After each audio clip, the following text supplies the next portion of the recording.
mari kita banyak berbuat kebaikan. Saya teringat ada satu kisah di zaman Nabi Musa.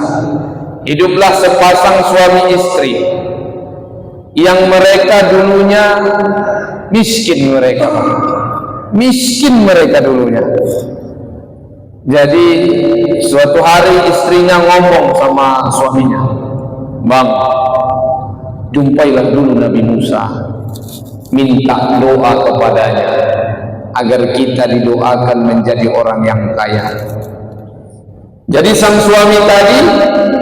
berangkatlah sang suami tadi menjumpai Nabi Musa. Setibanya ia jumpa dengan Nabi Musa, dia berkata, "Wahai Nabi Allah, saya adalah keluarga yang sangat miskin. Mohonlah kiranya agar engkau doakan saya bisa menjadi orang yang kaya raya bersama istri saya." "Baiklah," kata Nabi Musa. Setelah pulangnya saudagar tadi, didoakan sama Nabi Musa. Lalu dijawab Allah Subhanahu wa ta'ala, "Wahai Musa, aku akan memberi kekayaan kepada hambaku si polanku, tapi lamanya hanya 1 tahun. Berapa lama, Pak? 1 tahun. Nabi Musa sampaikan sama orang yang tadi, "Aku sudah doakan munajat, doaku dijawab Allah, kalian akan kaya selama 1 tahun. Maka setelah itu datanglah rezeki dari arah yang tak diduga-duga, sehingga mereka kaya. Lalu sang istri tadi berpikir lagi, "Bang, kita nih kan kayanya cuma 1 tahun nih. Kita manfaatkan untuk apalah uang nih, kekayaan kita nih." Maka musyawarah mereka, muncullah ide, kita akan membuka penginapan untuk musafir. Para pedagang-pedagang yang melintas saat itu dari daerah mereka, disiapkan mereka penginapan secara gratis. Makannya, tempat tidurnya, kamar mandinya, semua mereka siapkan secara gratis kepada pedagang-pedagang yang lewat saat itu. Hari berganti hari, minggu berganti minggu, bulan berganti bulan. Semakin hari semakin banyak pedagang yang mampir, semakin banyak musafir yang mampir. Mereka sibuk melayani para musafir yang bermampiran itu.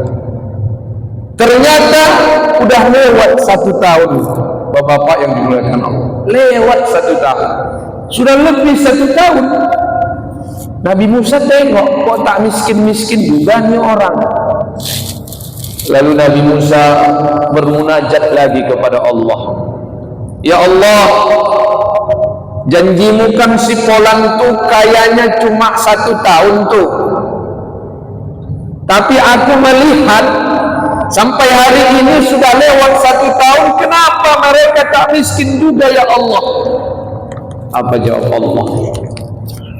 "Wahai Musa, aku bukakan 1 pintu kebaikan untuk hambaku si Polan.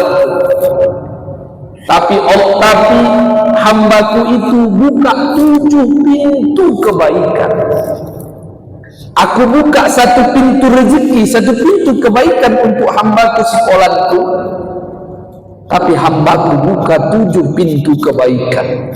Apakah hambaku itu lebih dermawan daripada aku, wahai Musa?" Dan pada akhirnya, Bapak-bapak yang dimuliakan Allah Subhanahu wa ta'ala, takdir pun berubah. Mereka tidak jadi miskin kembali selama 1 tahun itu. Teruslah mereka kaya. Artinya apa? Melalui sedekah yang kita berikan untuk sesuatu hal yang baik, membantu agama Allah, membantu anak-anak yatim yang hari ini memondok di Yayasan Pondok Quran Al-Muflihun, insyaallah tidak akan menjadikan kita menjadi orang yang miskin dan kekurangan. Bahkan itu merupakan suatu pancingan, dan insyaallah dengan sedekah yang kita berikan itu bisa Allah tambah lagi daripada apa yang kita miliki sekarang ini. Bapak-bapak yang dimuliakan Allah Subhanahu wa taala, dalam Al-Quran Allah berfirman, orang yang meninggal itu berkata mereka,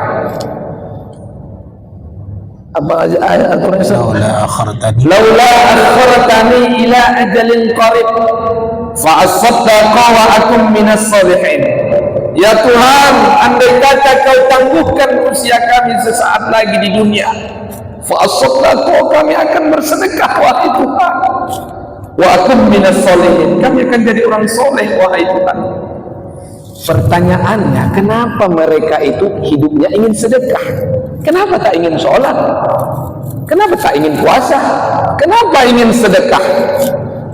Imam Ibnu Katsir menjelaskan di dalam tafsirnya bahwasanya kalau pahala sholat itu akan putus setelah meninggal, tetapi pahala sedekah itu tidak akan putus meskipun kita telah meninggal dunia. Maka dalam ayat itu, orang yang meninggal itu mereka ingin hidup bersedekah supaya mereka mati tetap ada mengalir pahalanya kepada mereka.